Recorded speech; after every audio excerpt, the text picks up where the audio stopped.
मुझे सहारा है तेरा, सब जग के पालनहार। कार्तिक मास के महात्म्य का 32वां विस्तार। नमस्कार दोस्तों, कार्तिक मास महात्म्य कथा का 32वां अध्याय शुरू करते हैं। भगवान श्री कृष्ण ने आगे कहा, हे प्रिय, यमराज की आज्ञा शिरोधार्य करते हुए प्रेतपति धनेश्वर को नरकों के समीप ले गया और उसे दिखाते हुए कहने लगा, हे धनेश्वर, महान भय देने वाले इन नरकों की ओर दृष्टि डालो। इनमें पापी पुरुष सदैव दूतों द्वारा पकाए जाते हैं। यह देखो, यह तत्वाचुक नामक नरक है, जिसमें देह जलने के कारण पापी विलाप कर रहे हैं। जो मनुष्य भोजन के समय भूखों को भोजन नहीं देता, वह बार बार इस नरक में डाले जाते हैं। वह प्राणी जो गुरु, अग्नि, ब्राह्मण, गौ, वेद और राजा इनको लात मारता है, वह भयंकर नरक अतिशय पापों के करने पर मिलते हैं। आगे देखो, यह दूसरा नरक है, जिसका नाम अंधता मिस्र है। इन पापियों को सुई की भांति मुख वाले तमोद नामक कीड़े काट रहे हैं। इस नरक में दूसरों का दिल दुखाने वाले पापी गिराए जाते हैं। यह तीसरा नरक है, जिसका नाम क्रके है। इस नरक में पापियों को आरे से चीरा जाता है। यह नरक भी असिमत्रवण आदि भेदों से 6 प्रकार का होता है। इसमें स्त्री तथा पुत्रों के वियोग कराने वाले मनुष्यों को कड़ाही में पकाया जाता है।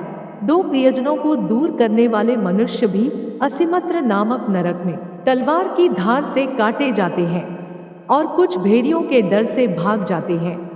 अब अर्गल नामक यह चौथा नरक देखो, इसमें पापी विभिन्न प्रकार से चिल्लाते हुए इधर उधर भाग रहे हैं। यह नरक भी वध आदि भेदों से 6 प्रकार का है। अब तुम यह 5वां नरक देखो, जिसका नाम कूटशालमली है। इसमें अंगारों की तरह कष्ट देने वाले बड़े बड़े कांटे लगे हैं। यह नरक भी यातना आदि भेदों से 6 प्रकार का है। इस नरक में परस्त्री गमन करने वाले मनुष्य डाले जाते हैं। अब तुम यह 6ठा नरक देखो, उल्वण नामक नरक में सिर नीचे करके पापियों को लटकाया जाता है। जो लोग भक्ष का विचार नहीं करते, दूसरों की निंदा और चुगली करते हैं, वे इस नरक में डाले जाते हैं। दुर्गंध भेद से यह नरक भी 6 प्रकार का है।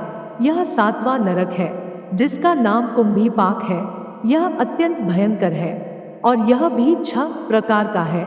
इसमें महापातकी मनुष्यों को पकाया जाता है। इस नरक में सहस्त्रों वर्षों तक यातना भोगनी पड़ती है। यही रौरव नरक है, जो पाप इच्छारहित किए जाते हैं। वह सूखे और जो पाप इच्छापूर्वक किए जाते हैं, वह पाप आर्द्र कहलाते हैं। इस प्रकार शुष्क और आर्द्र भेदों से यह पाप 2 प्रकार के होते हैं। इसके अलावा और भी अलग अलग 84 प्रकार के पाप है। अपक्रीन, पाड़ाक्ते, मलिनीकरण, जातिभ्रंशकरण, उपाय, अतिपाप, महापाप, यह 7 प्रकार के पातक है। जो मनुष्य जैसा कर्म करता है, उसे इन 7 नरकों में उसके पाप कर्मों के अनुसार पकाया जाता है।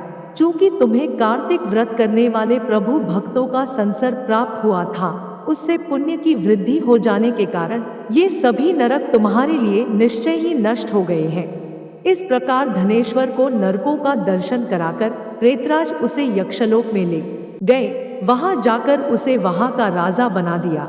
वही कुबेर का अनुचर धनक्षय के नाम से प्रसिद्ध हुआ। बाद में महर्षि विश्वामित्र ने उसके नाम पर तीर्थ बनाया था। कार्तिक मास का व्रत महाफल देने वाला है।